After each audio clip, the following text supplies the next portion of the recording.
అందరికీ నమస్కారం.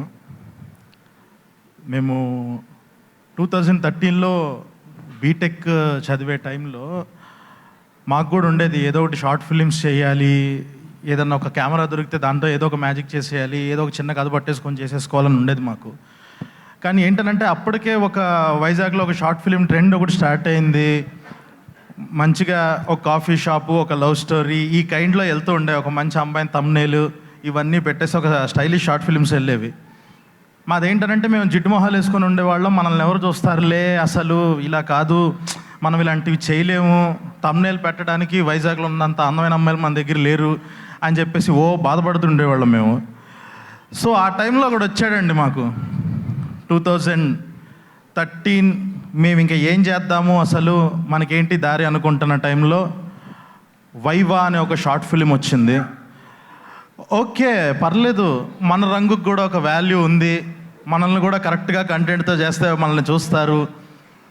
సో పెద్ద పెద్ద టెక్నికాలిటీస్ కూడా అక్కర్లేదు, కరెక్ట్గా కంటెంట్ ఉంటే అటొక ఫ్రేమ్ ఇటొక ఫ్రేమ్ పెట్టేసినా కూడా చూస్తారు. ఈ లెవెల్ ఆఫ్ కాన్ఫిడెన్స్ ఒకటి వచ్చింది బూస్టింగ్ మాకు ఆ టైంలో.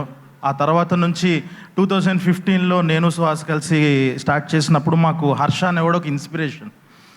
ఓకే చూడు, తను కూడా అంతే, ఇలాగా వీడియోస్ చేసి ఎంత లెవెల్కి వెళ్ళాడో, సినిమాల్లోకి వెళ్ళిపోయాడు, ఇలా కూడా ఒక దారి వేసుకోవచ్చు సినిమాలకి అని చెప్పేసి ఒక దారి మొత్తాన్ని డిరైవ్ చేసాడు వాడు. సో మాకు ఆ టైంలో ఒక పెద్ద సెలబ్రిటీ, ఫస్ట్ టైం తనని కలుస్తున్నాను అని అంటే, తను చాయ్ బిస్కెట్ ఆఫీస్కి ఏదో లైవ్ చేయడానికి వస్తే తన కోసం వెళ్తుంటే తనని కలుస్తున్నాను ఫస్ట్ టైం అని అంటే, బండి మీద నుంచి పడి కాళ్ళు చేతులు ఎరగొట్టుకున్నాను నేను, మొత్తం అలా బ్లడ్తో వెళ్ళి బ్రో, బిగ్ ఫ్యాన్ బ్రో అని కలిసాను తనని. సో ఇలా స్టార్ట్ అయింది మా జర్నీ. అప్పుడు ఇంకా కలిసి వీడియోలు చేసాము. ఓకే, ఒకటి డిఫైన్ చేశాడు హర్ష అనేవాడు, ఓకే ఇలా ఉండి కంటెంట్ కరెక్ట్గా పట్టుకొని నీలో టాలెంట్ ఉంటే నువ్వు వాళ్ళే పరిగెత్తుకుంటూ వచ్చి చూస్తారు జనాలు అని చెప్పి. అండ్ నవ్ ఇప్పుడు ఫైనల్గా ఒక హీరోగా సుందరం మాస్టర్ అని ఫైనల్గా ఒక సినిమా చేస్తున్నాడు.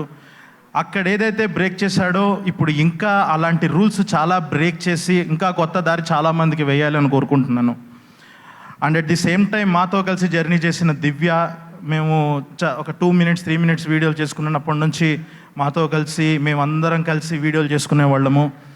తను కూడా ఒక 4th ఫ్రెండ్ నుంచి మెల్లగా ఫస్ట్ ఫ్రెండ్, అక్కడ నుంచి ఇప్పుడు ఫైనల్గా హీరోయిన్ అయింది సినిమాకి. సో దివ్యకి, హర్షకి, ఇక్కడ అందరిది జర్నీ చూస్తుంటే అందరి గురించి మాట్లాడుతుంటే ఒక్కొక్కరిది 3 స్టెప్స్లో చెప్తున్నారు. డైరెక్టర్, ఎగ్జిక్యూటివ్ ప్రొడ్యూసర్ నుంచి ప్రొడ్యూసర్ అయిన సుధీర్ గారు కానీ, అసిస్టెంట్ అసోసియేట్ నుంచి డైరెక్టర్ అయిన కళ్యాణ్ కానీ, ఒక కమీడియన్ సపోర్టింగ్ యాక్టర్ నుంచి హీరో అయిన హర్ష కానీ. సో ఇలా అందరిది ఒక కైండ్ ఆఫ్ ఒక బిల్డ్ చేసుకుంటూ వచ్చారు. డెఫినెట్గా ఇన్ని రోజుల వెయిట్కి ఇట్ విల్ బీ వర్త్. ఈ సినిమా డెఫినెట్గా అలాంటి రిజల్ట్ ఇస్తుందని అనుకుంటున్నా. అండ్ శ్రీచరణ్ బాకల గారు, I'm big fan of you. నేను క్షణం టైం నుంచి నేను మీ వర్క్ ఫాలో అవుతున్నాను. అండ్ ఫైనల్గా హీరో హర్ష గారికి నేను చెప్పగలిగేది ఒకటే ఏంటి అని అంటే, జిమ్కి వెళ్ళకమాయ్యాను, నువ్వు ఎల్లకు ఇలాగే ఉండు, ఇదే నీ అందం, ఇదే నీ సక్సెస్, ఇంకా ఎరగదీస్తాం. Congratulations to everyone. Thank you. Thank you, Sandeep. Wishing you success for your upcoming projects.